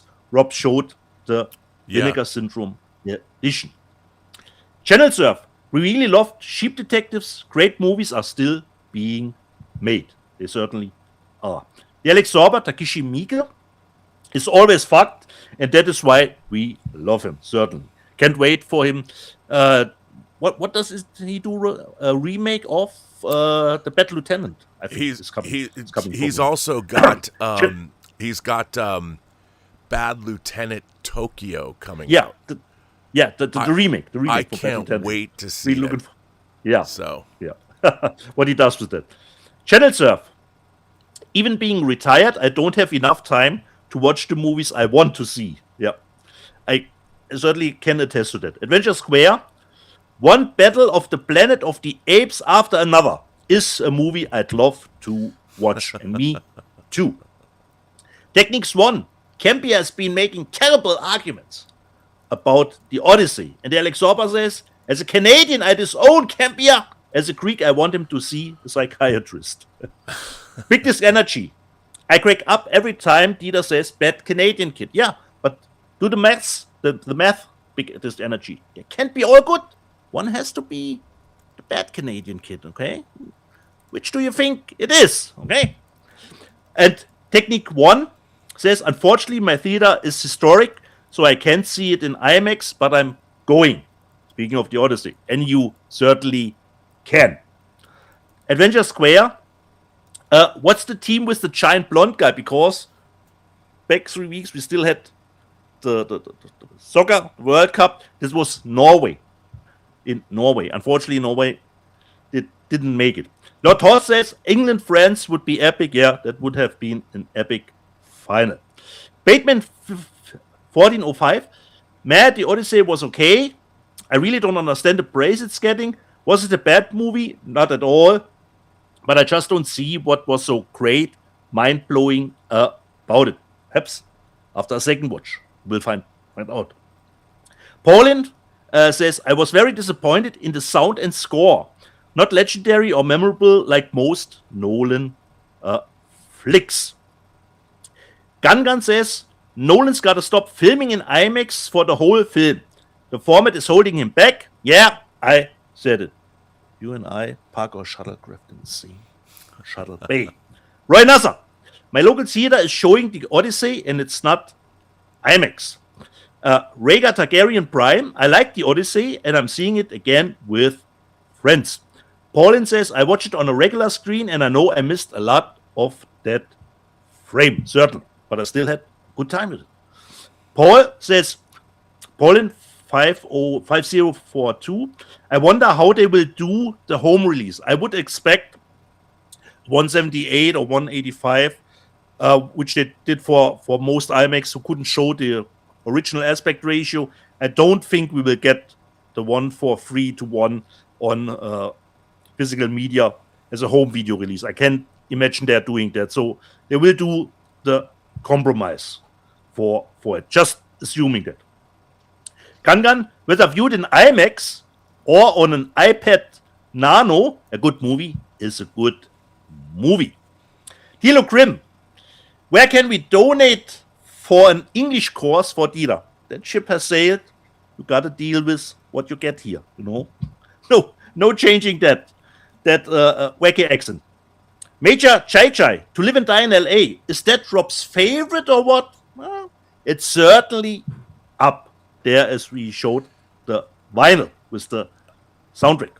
Drew Gordon, I rewatched Excalibur on Blu-ray last night, and you know what? During Liam Neeson's big duel for the Queen's honor, seeing one of the noblewomen watching on the scaffolding is as black as Lupita Nyong'o. There we go. You by now says, I picked up Criterion's All That Heaven Allows, Diabolique, and the Kevin Smith 430 movie steelbook, which is quite clever packaging. Fortunately, that's all the movie has, considering 430. Major Chai Chai, some IMAX systems hurt my ears. Yeah, I can imagine that, Major Chai Chai, considering the volume that are playing in those theaters. Sebastian says, how do I become the #1 Christopher Nolan fan? You need to travel 1 to 2 days to the next 1570 venue to see it there and then watch it 5 times. Then you probably will be the #1 Christopher Nolan fan. This was actually for Max.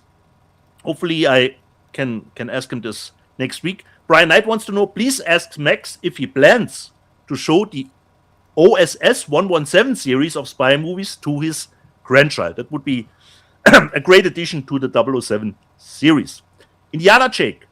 I also have to walk the plank. I'm seeing it today, but not in IMAX. Speaking of the Odyssey. Johnny Render USA. I highly recommend Max's series Quarry. Great characters, cool books, fantastic series. Brightstone Pictures, Eric Van Shore. Considering Brand New Day. Now we enter from the last week. 165 brands in Brand New Day's promo partner campaign. It paid off. It certainly does. And Major Chai, considering last week we are talking about the Comic-Con, I much prefer the smaller niche panels at Comic-Cons. Major Chai, Spider-Man is an exception, considering probably box office hit. B-Town, loved Brand New Day. Major Chai, I like how it showed Peter Parker and not just Spider-Man. Adventure Square, loved the new Spidey. The Blue Corner really thought Daredevil was gonna appear with both Punisher and the Hand being in it, but other than that, great. Major Chai, people clapped when a certain character's name was mentioned in Brand New Day, but by now probably all know who that was. The Deputy. The movie was great, but I do suspect over time people will be a little less hyperbolic when talking about it, like with all of Tom's movies. Danzig, 1979. So Brand New Day today, amazing. Jonas Blue, isn't this the start of a new Spidey trilogy? I actually have no idea. This is the start of a new trilogy for them. I have no idea what they're actually planning to do. Major Chai, considering I talked a little bit about considering Brand New Day and Supergirl as a contrast point to that. I'm sorry you saw it, Dieter, says Major Chai. Shonen Kaiju, yeah, not much of anything good in that movie. Surprisingly, our old friend Irene Jobson was in the live chat. She says, I liked Florence Pugh in Little Women, a good person, Midsommar, and The Wonder. And she goes on and asks, Phantasm? The weird, creepy cemetery dude? Because those movies are good. They're the best. And I showed Lionheart with Jean-Claude Van Damme, which I said I think it features Ashley Johnson in one of her first roles. And Shonen Kaiju says Ashley Johnson is so damn good in the Last of Us games. Love her in those. Me too. Diggy Holmes, as a martial arts film fan, I wish we could get the Tai Seng Entertainment Kung Fu catalog remastered on Blu-ray. We've got the Shaw Brothers and Golden Harvest, but no Tai Seng. Fingers crossed, there's always a chance. Adventure Square, it was recommended by a buddy with a big grin on his face. I think I saw it at Fantasia where it played decades ago. Unfortunately, I missed the context here, what movie he actually was talking about. Strange Kurt says, every time I see you, Rob, that stack is getting higher and higher. It's the same here too. I'm just better in hiding it than Rob. Adventure Square, considering Max talked about Night Moves last week with Gene Hackman. Night Moves grows on me on every rewatch. Unlike watching Roma movies. Adventure Square, it's more of a character piece than an evolving story. And GA first says, couldn't disagree more with Max. Essential Hackman movie, and Gene kicks ass in one scene. Vertical Horizon says, some films can't be helped, even with time and maturity. Reese Lynn says, I'd love to hear Jackie give commentary on Drunken Master. That's what I said. The only drawback of the Jackie box is that Jackie is not really involved in anything, not in any making of or speaking about it a little bit retrospectively about the movies. That's the only drawback of the box. Then 1979. Always great to watch Dieter and Rob gush over their latest haul of physical media. Adventure Square. Oh, I got a Logan's Run card in my Red Sun disc and asked about it at Fest booth, and it's coming soonish. So hopefully just around the corner. HV Christodon. Melissa George was so great in Triangle. Just rewatch it. Yeah, she was.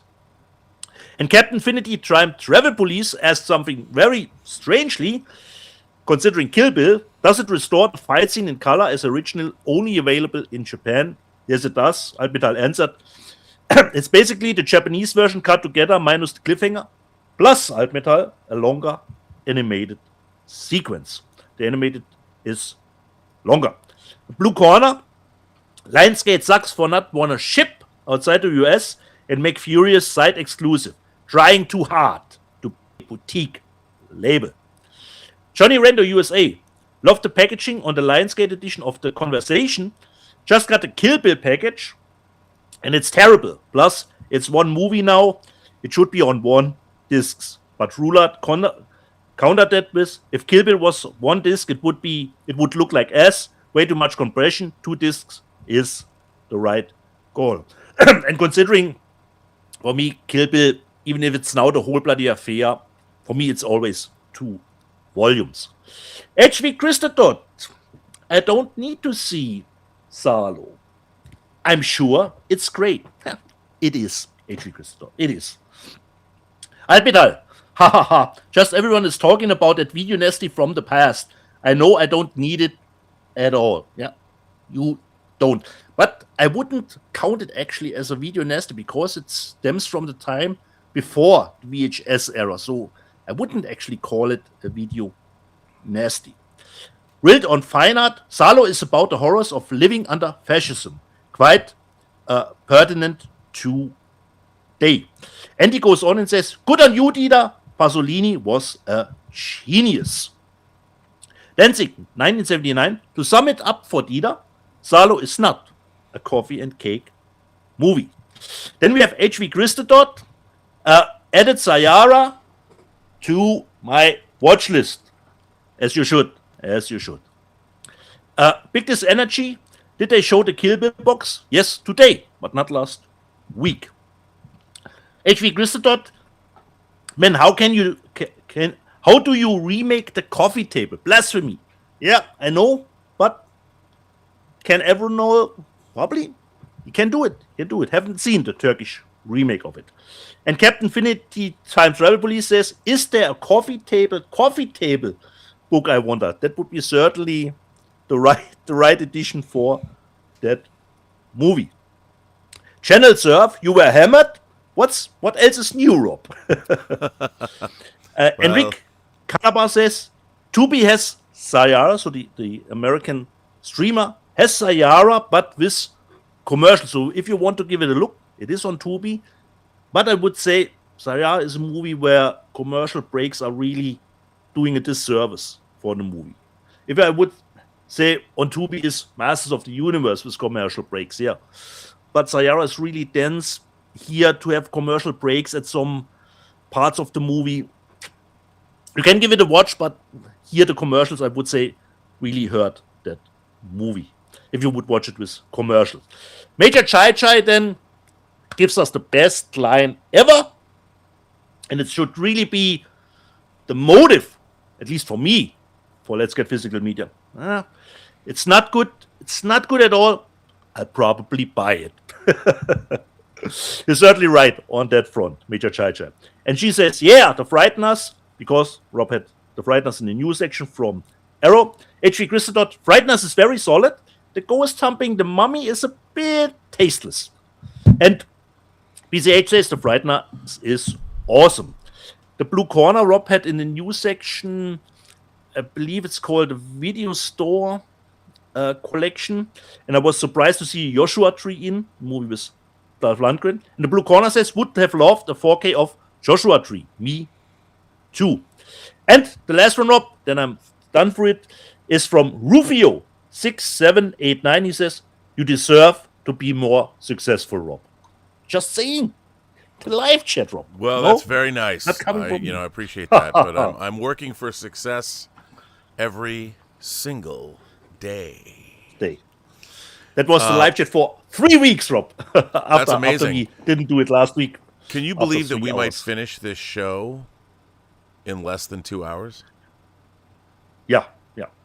There was a little bit less physical media hall, you know. So for me, 2 hours is always a fine one, you know.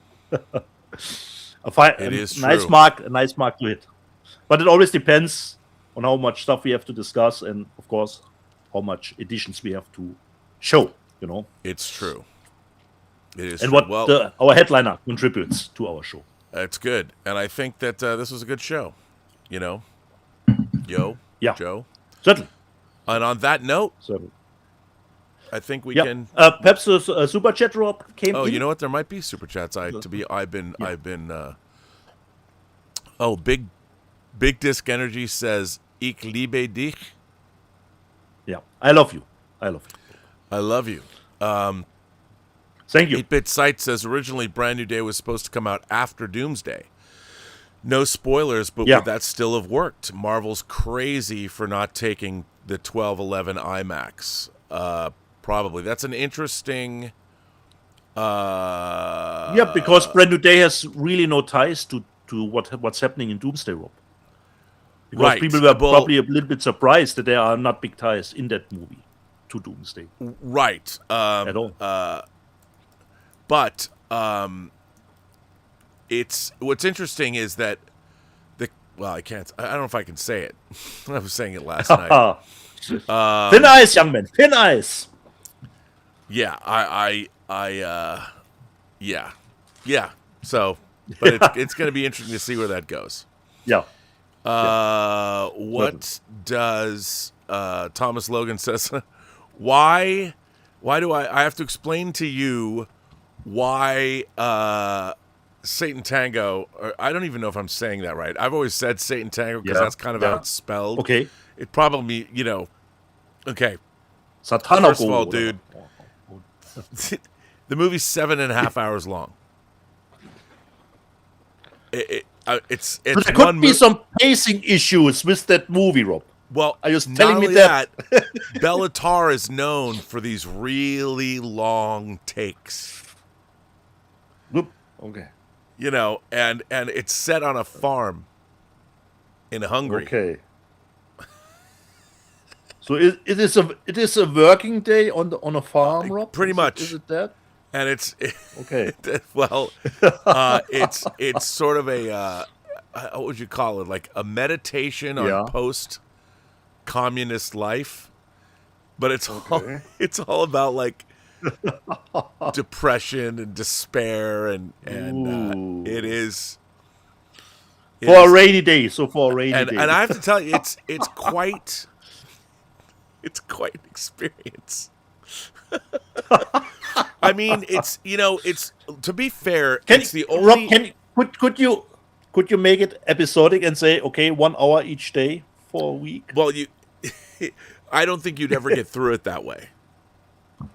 Okay. The only way, I mean, to me, if you want to watch it, you've got to get some friends together, and you need to explain and get ready. You have to prepare yourselves. Yeah. What is this going to be? And then go do it. And start in the afternoon, 2:00, 3:00. I would assume I mean, the best. It reminds me of some things I saw, but it is quite extraordinary to look at.